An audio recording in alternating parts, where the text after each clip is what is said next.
بسم الله الرحمن الرحيم.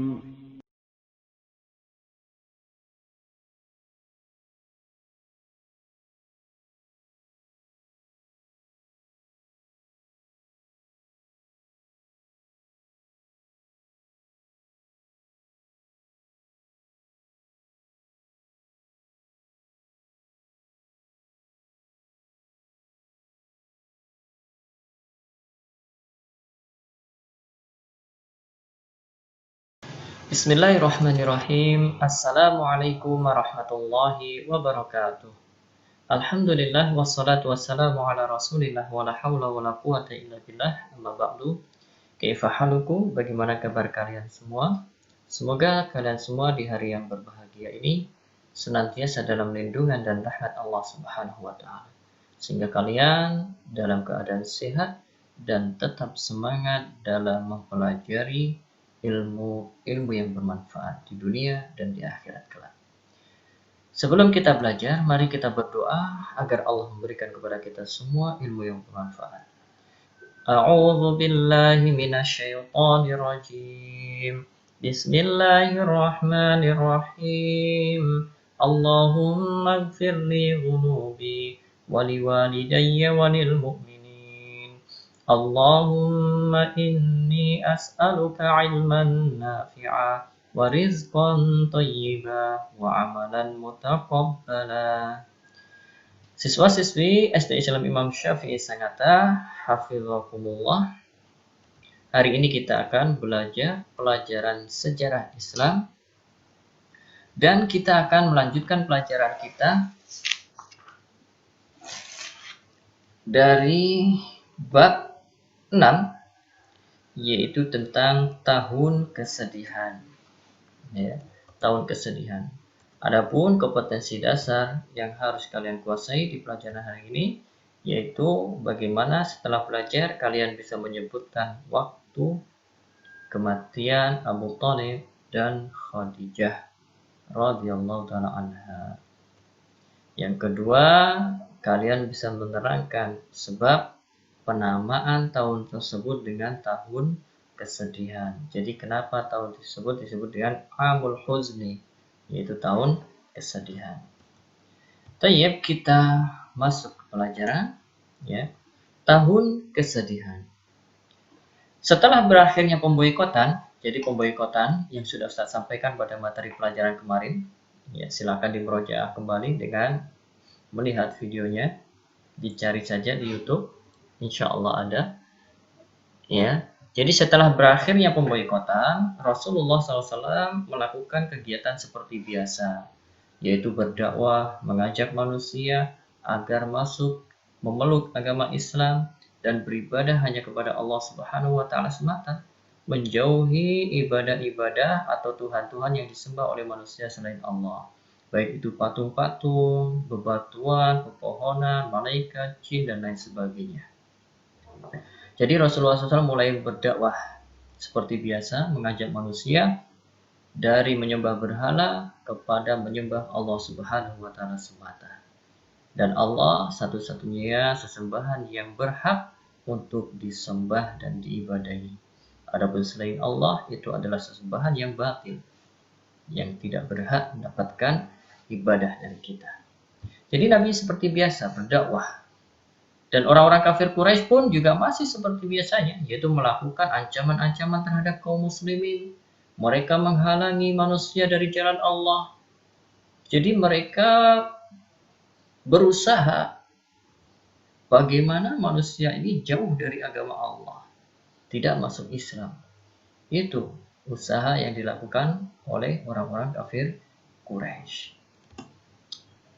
Dan pada tahun 10 kenabian Muhammad, jadi tahun 10 kenabian itu maksudnya adalah 10 tahun setelah Nabi diangkat menjadi Nabi.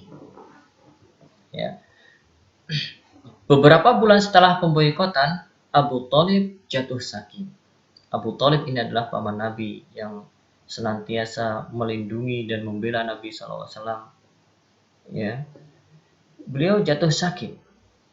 Kondisi sakitnya semakin bertambah parah dan tanda-tanda kematian semakin dekat. Jadi di tahun 10 setelah kenabian Nabi Muhammad SAW, Abu Thalib sakit dan keadaannya semakin parah sehingga nampak tanda-tanda kematian. Ada juga riwayat yang menjelaskan bahwa Abu Thalib meninggal pada bulan Ramadan, yaitu 3 hari sebelum Khadijah radhiyallahu taala anha wafat. Ya. Jadi tahun ke-10 kenabian di bulan Ramadan, Abu Thalib wafat. Dan wafatnya Abu Thalib ini 3 hari sebelum wafatnya Khadijah radhiyallahu taala anha. Namun di situ ada perselisihan di antara ulama ahli sejarah. Nanti akan disampaikan. Ya. Jadi tahun 10 setelah kenabian, Abu Thalib ini sakit, semakin parah sakitnya sehingga nampak tanda-tanda kematian semakin dekat.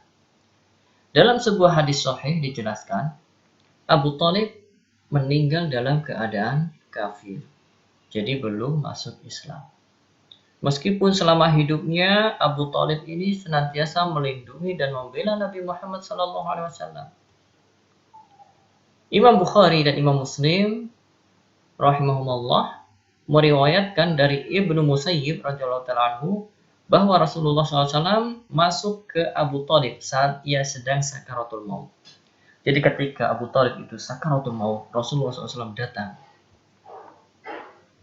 datang menyenggut Abu Thalib. Rasulullah SAW melihat ada Abu Jahal dan Abdullah bin Umayyah di situ. Al-Mughirah di samping Abu Thalib. Nabi SAW berkata kepada pamannya yaitu Abu Thalib, "Ya ammi, qul la ilaha illallah kalimatan asyhadu laka biha indallah." Wahai pamanku, ucapkanlah la ilaha illallah, sebuah kalimat yang akan aku gunakan untuk mempersaksikan engkau di hadapan Allah Azza wa Jalla. Jadi Nabi terus berusaha mengajak pamannya agar mau mengucapkan kalimat la ilaha illallah. Tapi sayang di situ ada Abu Jahal dan Abdullah bin Umayyah bin Al-Mughirah. Dua orang ini juga berseru kepada Abu Thalib, "Apakah Anda benci dengan millah Abdul Muttalib?" Kata Abu Jahal dan Abdullah bin Umayyah.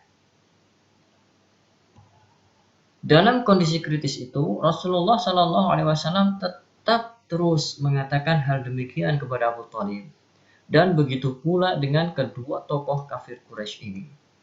Ya, jadi setelah Nabi SAW mengatakan, "Wahai pamanku, ucapkan la ilaha illallah," Abu Jahal dan Abdullah bin Umayyah mengatakan, "Wahai Abu Thalib, apakah engkau membenci agama ayahmu Abdul Muttalib?" Jadi seperti itu terus. Mereka berdua juga terus mengulangi perkataannya hingga akhirnya perkataan terakhir yang diucapkan oleh Abu Thalib kepada mereka, bahwa Abu Thalib tetap berada di atas millah Abdul Muttalib dan dia enggan mengucapkan kalimat la ilaha illallah. Jadi Abu Thalib enggan mengucapkan la ilaha illallah, lebih memilih di atas agama Abdul Muttalib. Melihat kenyataan ini, Rasulullah SAW pun berkata, "Amma wallah la astaghfiranna laka ma lam unha anka." Demi Allah, sungguh aku akan memohonkan ampunan untuk engkau selama aku tidak dilarang. Jadi Nabi SAW sedih ketika menyaksikan pamannya meninggal dalam keadaan kafir, tidak mau mengucapkan kalimat la ilaha illallah. Nabi SAW sedih ketika pamannya lebih memilih kepada agama nenek moyangnya, yaitu agama kesyirikan. Sehingga Nabi pun berkata, "Demi Allah, sungguh aku akan memohonkan ampunan untuk engkau, wahai paman, selama aku tidak dilarang." Namun, berkenaan dengan tekad Rasulullah SAW ini, Allah Subhanahu wa Ta'ala menurunkan ayat, "Maka lin nabiyyi wal ladzina amanu ayastaghfiru lil musyrikina walau kanu ulil qurba min ba'di ma tabayyana lahum annahum ashabul jahim. Tiadalah sepatutnya bagi Nabi dan orang-orang yang beriman memintakan ampun kepada Allah buat orang-orang musyrik. Walaupun orang-orang musyrik itu adalah kaum kerabatnya, sudah jelas bagi mereka bahwasanya orang-orang musyrik itu adalah penghuni neraka jahanam. Maka ayat ini merupakan teguran dari Allah kepada Nabi Shallallahu Alaihi Wasallam. Tidak layak bagi Nabi dan bagi orang-orang yang beriman, bagi umat Nabi Shallallahu Alaihi Wasallam, bagi kita sebagai umat beliau, nggak layak memintakan ampun untuk orang-orang musyrik yang sudah mati. Kenapa? Karena mereka sudah jelas musyriknya dan menjadi penghuni neraka jahanam. Tapi kalau masih hidup, maka gak apa-apa kita mendoakan supaya mendapatkan hidayah dari Allah Subhanahu wa Ta'ala, supaya ditunjukkan ke jalan yang benar. Gak masalah. Tapi kalau sudah meninggal, sudah mati, maka gak boleh bagi orang-orang beriman memintakan ampun bagi orang-orang musyrik, bagi orang-orang kafir. Kenapa? Karena mereka sudah jelas menolak Islam, menolak untuk bersyahadat la ilaha illallah asyhadu anna Muhammadar Rasulullah, maka tidak sepatutnya. Dan ini teguran dari Allah kepada Nabi Shallallahu Alaihi Wasallam dan peringatan dari Allah untuk umat Islam semuanya.